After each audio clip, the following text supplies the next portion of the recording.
नमस्कार। भाग्योदय विचार प्रवाह श्रृंखला की 184वीं कड़ी में आपका अभिनंदन, आपका अभिवादन करता हूं। आज रविवार 3 दिसंबर 2023।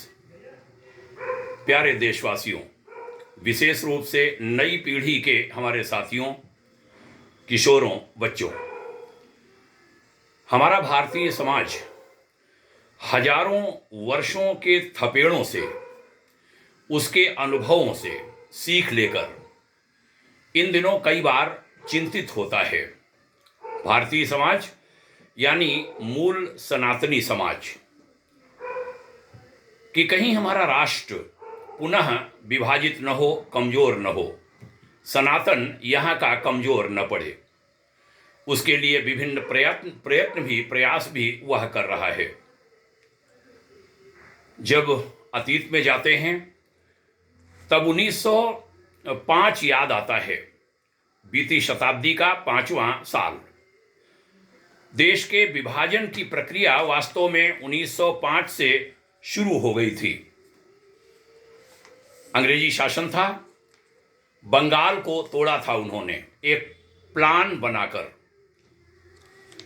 मुस्लिमों को बहुसंख्यक बनाया गया था, विभिन्न तकनीकें, विभिन्न तरीके अपनाकर। मोहम्मद इकबाल ने 1930 में अलग राष्ट्र की मांग की थी। उस समय पाकिस्तान शब्द नहीं था। मोहम्मद इकबाल को खूब महिमा मंडित किया गया। बाद में नाम भी आया पाकिस्तान शब्द। हिंदू देशभक्त था। उसे कमजोर करने के लिए संप्रदाय आधारित सीटें, यानी वर्ष 1947 में आज़ादी मिलने के पहले जो विधानसभाएं बनाई गईं अंग्रेजी सरकार के द्वारा भारत में, उसमें संप्रदाय आधारित सीटें तय कर दी गईं। अर्थात प्रत्याशी मुस्लिम होगा और मतदाता भी मुस्लिम होंगे। कहते हैं हिंदू मुस्लिम दंगे उसके बाद होना आरंभ हुए, खासकर उत्तर भारत में। पहले नहीं, उसके पहले नहीं। उस समय 11 प्रदेश थे, 11 प्रांत थे भारत में। तब भी इतना करने के बाद, यानी मुस्लिम मतदाता, मुस्लिम प्रत्याशी खड़े करने के बाद भी मुस्लिम प्रत्याशियों को वोट केवल मुस्लिम देंगे, या व्यवस्था किए जाने के बाद भी जो मुस्लिम लीग थी जिन्ना की, वह किसी भी प्रांत में सीट नहीं जीत पाई थी। इधर दलितों के लिए भी ऐसी व्यवस्था करने का प्रयास किया गया अंग्रेजों के द्वारा।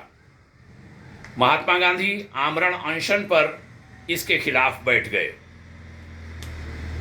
बाबा साहब भीमराव अंबेडकर के ऊपर नेताओं ने दबाव डाला तो उन्होंने मुस्लिमों जैसी व्यवस्था दलितों के लिए नहीं होने दी। यानी मतदाता केवल दलित नहीं होगा बल्कि हर वर्ग का होगा। दलितों की सीटें बढ़ा दी गईं। इस तरह से जातियों, संप्रदायों में बांटने की, तोड़ने की साजिशें हमारे देश में चली। उसका असर आज तक देखा जाता है। मैंने जो आरंभ में कहा कि भारतीय समाज इसीलिए चिंतित होता है इस समय जब विभिन्न घटनाक्रम होते हुए देखता है। भाग्योदय फाउंडेशन कहना यह चाहता है कि देशवासी, राजनीतिक दलों, देसी विदेशी ऐसी शक्तियों जो भारत का अनभला यानी नुकसान चाहते हैं, उनके मंसूबों को सफल न होने दें। इसके लिए आवश्यकता है सब एक हों। जाति, धर्म, भाषा, संप्रदाय, सब सारे भेदभाव, बैर मिटाकर सभी एक हों जो देश का भला चाहते हैं। समझदारी बढ़ाएं, ईमानदारी से, और कोई मार्ग है नहीं। अच्छा है कि युवा पीढ़ी हमारे देश की ऐसी समझदारी बढ़ा रही है, उसमें ये समझदारी बढ़ रही है, वह जागरूक हो रही है। प्रातःकालीन बेला में प्रभु से यही प्रार्थना करूंगा, हाथ जोड़कर, सिर नवाकर, हथेलियां पसार कर, कि हमारे राष्ट्र को सशक्ति दें। या इसके मारे और कहता हूं कि सुख और शांति सारी जातियों, सारे संप्रदायों, सभी की सुख और शांति केवल सनातन में सन्निहित है। केवल यहीं पर सारे लोग मिलजुल कर रह सकते हैं, सुखी रह सकते हैं। और इसमें भी बहुत सारे लोगों को अच्छा नहीं लगता, यह देखकर बहुत पीड़ा होती है। इसीलिए निवेदन किया कि समझदारी हम सब बढ़ाएं और वे बुराइयां बिल्कुल अपने बीच में नहीं आने दें जो बीती शताब्दी में आईं। धीरे धीरे सभी इसको ठीक करें। इस काम में सभी पंथों, सभी संप्रदायों, धर्मों के लोग, जो समझदार लोग हैं, वह आगे बढ़ें, बांटे नहीं, तू मैं न करें, मेरा तेरा न करें, अपना पराया न करें। सभी हमारे अपने हैं, सबको लेकर एक साथ चलना है, आगे बढ़ना है। राजनीतिक विद्वेष यहां वहां हो, करते रहिए, उसकी कोई आवश्यकताएं होंगी, लेकिन राष्ट्र का अहित किसी भी रूप में न हो, यह ध्यान रहे।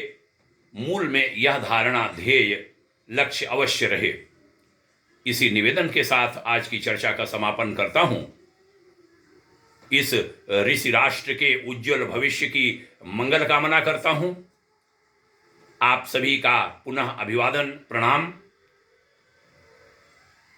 यह साप्ताहिक रविवासरीय श्रृंखला विभिन्न ज्वलंत मुद्दों पर होती है। इन चर्चाओं को लोगों तक पहुंचाते रहिए, यह निवेदन। उधर युग ऋषि विचार श्रृंखला दैनिक, उसका आज 1068वां दिवस है। और चरैवेति श्रृंखला भी, उसकी आज 337वीं कड़ी है। इनको सुनते रहिए, लोगों में पहुंचाते रहिए, यही विनम्र निवेदन करते हुए सादर जय हिंद, बहुत बहुत शुभकामनाएं। ओम शांति।